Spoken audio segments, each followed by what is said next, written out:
Dr. Linda Cheek. Was a physician in Southwest Virginia in the Pulaski County area. First, I'd like to know, by a show of hands, how many here have been in this fight for 1 year? The last year you've been in the fight. Okay, keep your hands up if you've been in the fight for 5 years.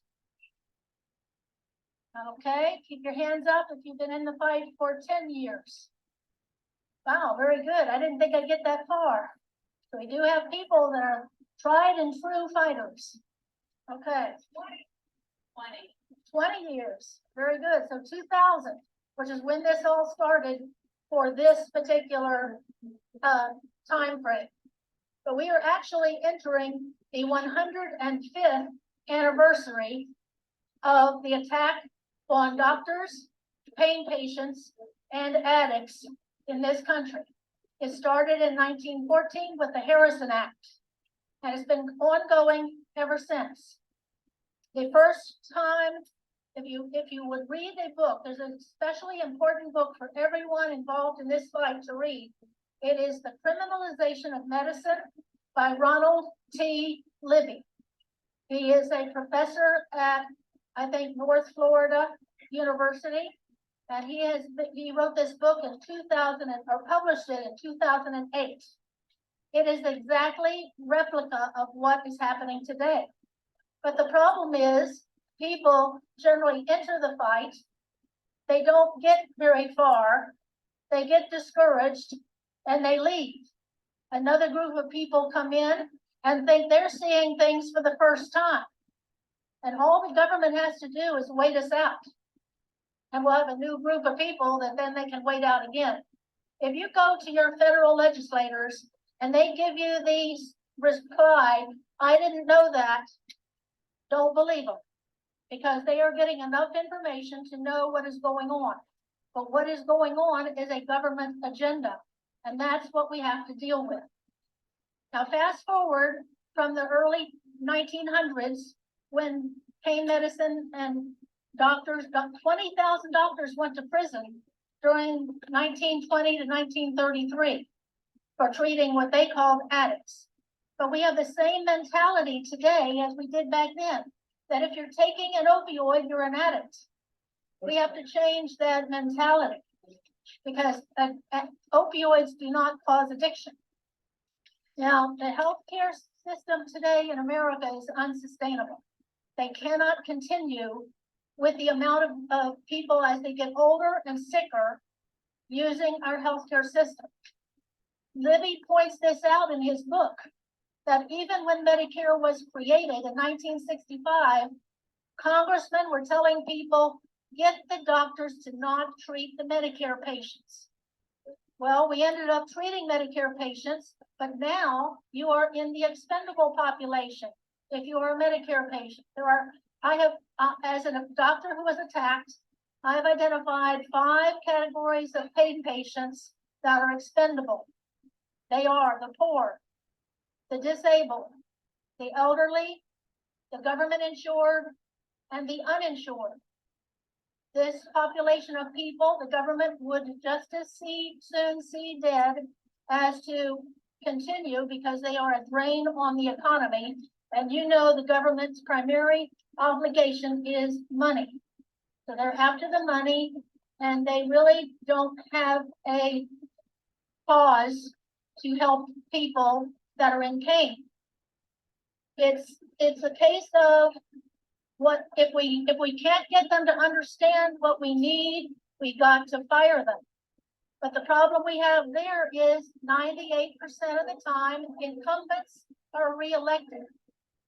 So we have to get them to either understand drugs are not the cause of addiction and to change the laws so that they stop putting doctors in prison for treating you, or we have to fire them and bring someone else in. Those are your 2 options.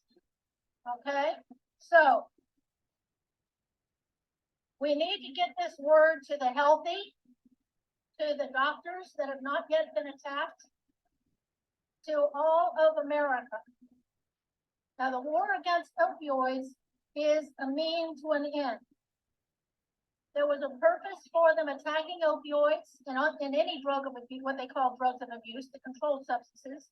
Back in the early 1900s, it was purely racist. Now I'm looking out there at a group, and I do not see too many minorities in our crowd here, but we should still have sympathy for the attacks on minorities and recognize the fact that following the Civil War, white supremacy America wanted to stay white in the government. So they created laws to disenfranchise the blacks. They created laws to disenfranchise the Orientals. And these laws were the drug laws. This has gone on now for 100 years, folks. We say we are not prejudiced against minorities, and yet we are still putting minorities in prison more than white folks because of the drug laws. We've got to clean up our act as a country. Okay? We are basically entering another Hitler era of picking and choosing who lives, who dies, who goes to prison. And of course, we're going after doctors in prison because they have created laws that allow them to take our money. Forfeiture law that took place in 1984 allows them to come into a doctor's office, freeze all of your assets. They do not even have to have a crime committed. They take the money. Simple law enforcement actually has this money that they can confiscate through forfeiture built into their annual budget. Okay? These laws need to be changed. And that's our purpose in being here in the state capitol building, because even though that law was a federal law and that allows the federal government to take our money, still we have to start somewhere, starting with the state, because the reason to start with the state, medicine is a state mandated coverage. It is not federally covered. When the feds roll into the doctor's office and shut us down, they are doing it illegally. When they tell us how we can practice medicine, they are doing it illegally. And they have managed to do that through the propaganda of the media, because the media repeats the same things that the government tells them to repeat through their press releases, and they use really neat ways of brainwashing Americans.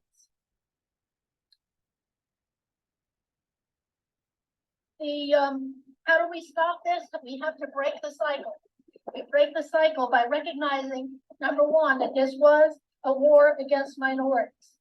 The second thing is we have to recognize that drugs don't cause addiction. Cause of addiction is on my website, doctorsofcourage.org. I am always happy to do a digital webinar to any church organization, any group. It can be anywhere in the world, and people can learn what the real cause of drug addiction is. I don't have the time to go into that today, but basically I can give you one word: toxicity. It's the toxicity in our lifestyle that creates addiction. It is explained through an unconventional form of medicine, but it is a form of medicine that is older than the current medicine that we use today, which is simply pill pushing. Okay, and I'm not talking about opioids, I'm talking about blood pressure medicine and everything else. We are a society of pills instead of what heals. And the medicine that heals explains how drugs are not the cause of addiction, and that the cause of addiction is toxicity. Toxins get into your body, they break down your cells, they then move in, the tissues then break down, and you end up with a disease process. And that is how addiction occurs. There's an entire video that you can watch on the website called The Real Cause of Drug Addiction that explains that. So what's the hang up? Why don't people learn this? They're so indoctrinated into our pill pushing society. And doctors, of course, are taught that because the pharmaceutical industries basically run the medical schools. So, we're being taught medicines that create disease, that continue disease, and eventually, hopefully, the patient dies before the government has to choose that, to exterminate you some other way. But attacking pain medicine is one way of extermination, is it not? Because too many people now have lost hope and have chosen suicide, or they're forced out onto the street to treat their pain themselves, and they don't know what medicines to take, and they end up accidentally overdosing. So to accept the real cause of addiction, you have to accept this other form of medicine and learn it, and then teach it to others, and don't accept the, oh, that's a bunch of quackery stuff. Okay? I think most of you are familiar with the term probiotic now. Probiotics actually started existing in the 1960s. It was considered quackery for almost 50 years. Only recently, in the last 10 years, has it become an accepted practice to use probiotics to fight disease. So what we have to do is learn to not take 50 years to learn something new. And there are lives depending on us learning that. Now, how do we get this word out to the public? It's nice to have a protest rally like this, but I think I'm speaking to the choir, except for hopefully the media will take this word out to the public. But I have two ideas that I'm trying to put forth on Doctors of Courage to get the word out to everyone, especially our legislators. One is the Victory Garden. And you don't have to grow a huge garden to claim you're out of Victory Garden. You can put a patio tomato in a potted plant and you've got a Victory Garden. But then you hang a sign in front of your house that says, and I need to come up with ways of advertising this on the sign, one of those little yard signs you stick in the ground that will tell the legislators when they drive down the streets of their district that these people are going to fire me if I don't shape up my ways. Okay, and we can just not have pain patients involved in that. We can get Moms Across America, which is against GMO foods. We can get all kinds of organizations to work together and tell the legislators that these things need to be changed, or you're looking for another job. We've got to get the word to the legislators. The second thing is a parade. I recommend that we get into the parades coming up. It's too late now to get into a Veterans Day parade, but start thinking about next year. Next year is an election year. If we had pain patients, especially vets, parading down the streets of towns, holding up banners saying, I'm not getting a proper treatment because of the war against opioids or something else, we would be educating the people. We could possibly, in small groups in small towns, get involved in the 4th of July parades coming up. But in a parade, this is how Moms Across America has gotten the fight against GMO foods spread across the country, is by parades and passing out literature. That's another recommendation that I have.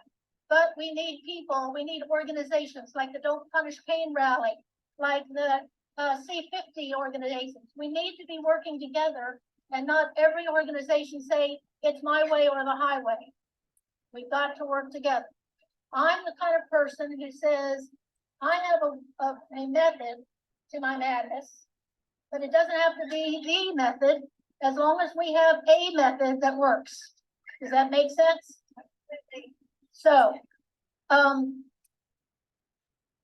if we don't get this job accomplished in the next few years, I am saying that it's going to take 50 years to undo the propaganda being done, the brainwashing being done through the government agenda, through the media, through the Department of Justice. So we need to pull together, folks. And I guess that's pretty much my message. So thank you very much for having me.